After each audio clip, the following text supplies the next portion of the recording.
All right, Aquarius, welcome to your weekly Sidereal Astrology forecast for September 21st to the 27th. My name is Athen. So this is, of course, for Sidereal Astrology. For more information on that, do check the description down below if you are new to this channel. So Aquarius, we've got this lunar eclipse here on Sunday in your second house. So as the week unfolds, more of that building energy and illumination around the material aspects of life, maybe your finances, but on a more fundamental level, your sense of confidence, your sense of ability to go after your values in life and achieve your values in life, which for you, Aquarius, is a very spiritual thing. It's, this is what makes Aquarius such a philanthropic, such a giving energy when it comes to the things that you give and provide the world, not expecting a whole lot back, which is Pisces in that second house. But the values that you do have are more spiritual, is what I would call them. They're more meaningful. They're more of the non-physical values. And this is a great week to reflect on those things next week as well. And maybe even anything you've started over the past 6 months can be culminating in regards to the material, financial, or values part of your life. But in either case, it's all about pushing the energy towards the North Node life path, which is the future unfoldment, which has been over the past 2 years and will continue for the next couple months at least, about the deeper aspects of life, the non-material, getting deeper in relationships, sharing the truth, seeing the truth of what's going on in the world, what's going on in you. That sort of transparency and depth of life is what your life path is about. And there's a lot of things shifting up here, which I'll talk about. So let's go and look at the transit graph. As you can see, there's a lot going on this week. Your ruler Saturn is going to be sextiling the North Node all week, so there is a good support for this life path energy to get deeper, to see and share the truth. And that's all coming from Saturn, who's been helping you really refine and get good with your philosophy, your spiritual outlook, and things on that level. Now, midweek, the sun is going to be conjoining up to that North Node. So I think you could all be learning quite a bit about relationships this week if you haven't already.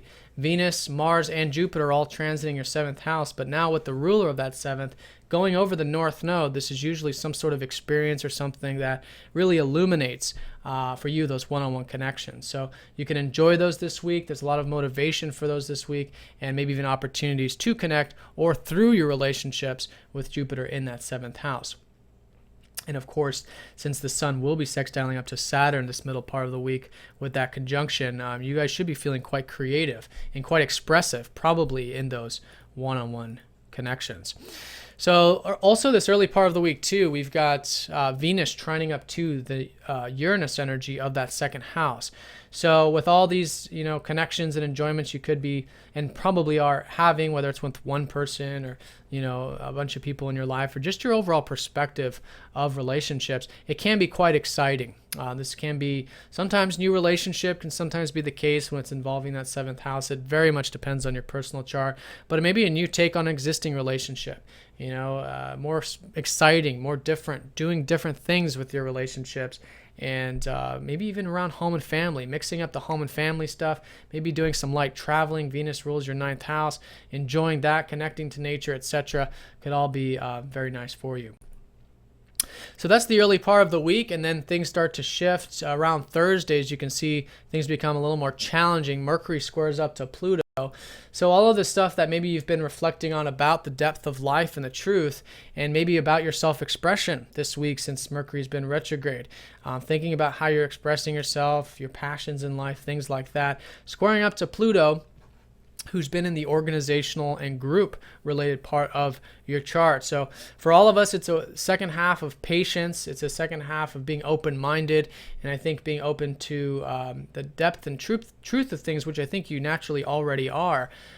Seeing it maybe in a way that you're able to see different perspectives, if it is coming from a relationship or whatever. But being open-minded, I think, can really go a long ways. Can help you express yourself and really making change in your life so that you can have more meaningful connections and paying attention to those connections so that it becomes constructive. Because here with this kind of energy, Pluto naturally rules that 8th. You can have very powerful connections with yourself, with relationships, with your work, or whatever it might be. but it does take that extra attention to make sure that it is coming from compassion, it is coming from the right place, and all of that can transform you quite a bit this week, especially the mind and the way that you express and maybe even communicate things. So that's that. And then Mars is going to be squaring up to your ruler Saturn as well this second half of the week here, as you can see in this transit graph. So there is this patience about the week, and for you it's involving those one-on-one connections, I would say. Also involving the career front, 2 steps forward, 1 step back kind of thing. Maybe even, again, the communications, okay? Mars rules your 3rd house. So patience with that, long road, seeing the big picture and being grounded, mature, and anchored with those relationships can then become very constructive. And it could be a week for you to work hard at career with your work or legacy related things if you choose with this kind of square energy. And when you are willing to work hard this week on those areas and take that more long-term mature approach to it. And it's not that you're immature, but we can always be more mature. That's Saturn. Then this can be a very constructive time. So that's it for the transits. Pluto is going to go station direct actually this week in that 11th house. So if things have been sort of reflecting in terms of your friends, your network circles and things like that, that energy starts to move forward for you for the next couple weeks and couple months.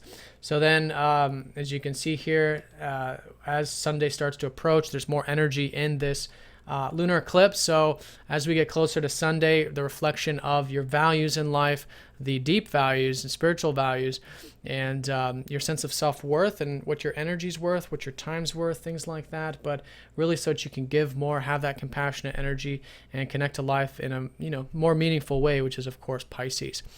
So Aquarius, I hope you guys have a great week. If you guys have any questions, please let me know, and I'll see you all next time. Take care.